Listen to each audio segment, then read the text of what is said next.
Hi, my name is Nick DiDemizio. I live in Princeton, New Jersey, and I'm very honored to be selected as one of this year's Rising Stars. Growing up, my family taught me the importance of public service, whether it was running for office, serving on boards and commissions, or volunteering. One of my earliest memories is helping my grandfather, who was my town's tax collector, with the task of filing envelopes during tax season. That mentality is something that I carry today, to do the most for your community with the time and resources that you have. My husband and I made Princeton our home in 2015. One of the first things that I did to make myself feel part of the community was join our local Democratic club, Princeton Community Democratic Organization. When we first moved to Princeton in 2015, I was surprised to learn that our district's state-level representation did not comprise of a single Democrat. I remember watching the general election night results come in and seeing that one candidate, Andrew Zwicker, had won by less than 100 votes. That was the first time I realized that we had a chance to have representatives that reflect our values at the state level, and I got involved every year to knock on doors for state candidates since then. We cannot go back to those times because there is so much work to do. These large-scale, difficult issues that we have to tackle, like climate change, economic justice, and healthcare, are only being discussed because Democrats are putting them on the agenda.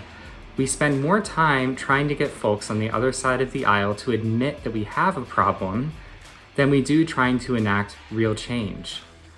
I'm inspired by the dedication that the party has to these really important issues that affect the everyday lives of Americans. It's a long fight, and I appreciate the people who continue to show up and represent. Look, we know voting is not instantly gratifying. It takes years of electoral wins to begin seeing progress in the right direction. We learned in New Jersey's governor race in 2021 that nothing can be taken for granted. And for a harrowing evening of tallying votes, I regretted not doing more.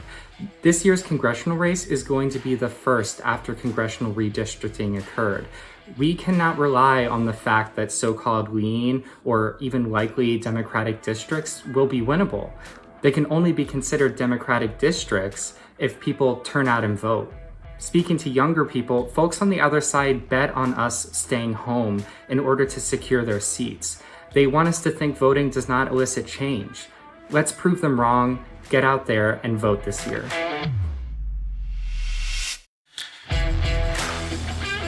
Hi, my name is Bianca Randolph, and I am honored to have been selected as a 2022 Rising Star. I would like to take the time to thank my family, my aunts, my brother, and my cousin for all of their encouragement and support. I would especially like to thank my Aunt Connie for always inspiring me and giving me helpful advice along the way. Next, I would like to thank Assemblywoman Verlena Reynolds Jackson. She has served as a role model for me and has always encouraged me throughout my many endeavors. I am inspired by her dedication, by her honesty, and by her superb leadership skills, so I am thankful for her as a mentor in my life. I would like to thank my pastor, Reverend Jackson. He would always say, folks don't have to be nice, and when they are, they do not have to be nice to you. I was first inspired to get involved with the Democratic Party following an internship with A Better Way in 2018. During that internship, I had the opportunity to co-host Trenton's first youth forum. During this forum, several young people spoke out about some of the issues that they felt that the community was facing.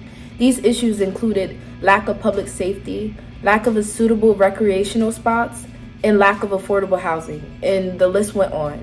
From this moment, I decided that I wanted to study political science so that I could better address some of the issues that my community was facing. One day, I hope that my town and my community can be described as what everyone feels is safe and welcoming, where housing is affordable and higher education is more than attainable. People should vote in this upcoming election the same way they should vote in every election ever. Voting is our right, voting is our voice. And it is not only important that we vote, it's important that we encourage others to vote as well. Today, I thank you all for your kindness, I thank you for your niceness, and I thank you for this opportunity.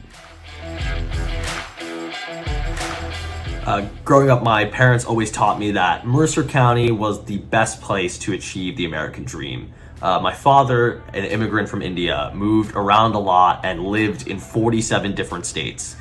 He picked New Jersey because of our diversity, our education system, our strong public institutions, and it was a model for the rest of the country. My story begins where I grew up, in Hightstown, East Windsor. It's a community that speaks over 63 different languages, and we all went to the same high school. After years of perseverance, I was elected student body president of that high school.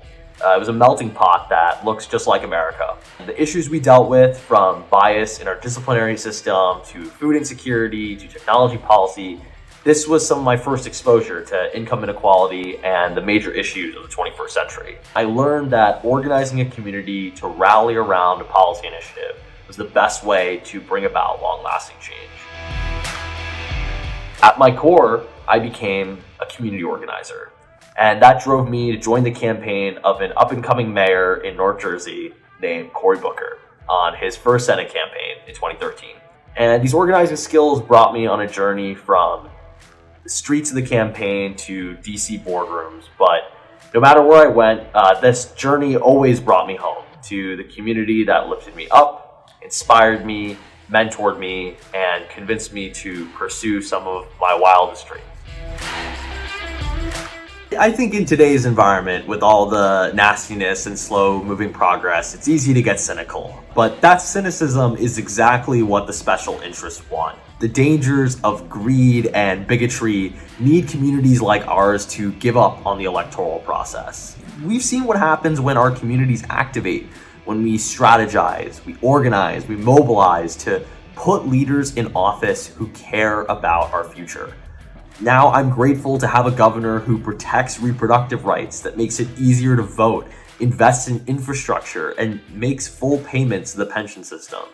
I'm grateful we have a president who's distributed COVID vaccines and therapeutics, funded billions of dollars in roads and bridges, put guardrails on prescription drug costs, closed the boyfriend loophole for guns, and provided student debt relief, and now signed the largest climate investment in US history.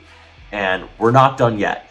It's time for us to protect our majority and make sure Mercer County is a place where achieving the American dream is more possible than ever. I think this is our chance. This is our moment, and we need to seize it now more than ever.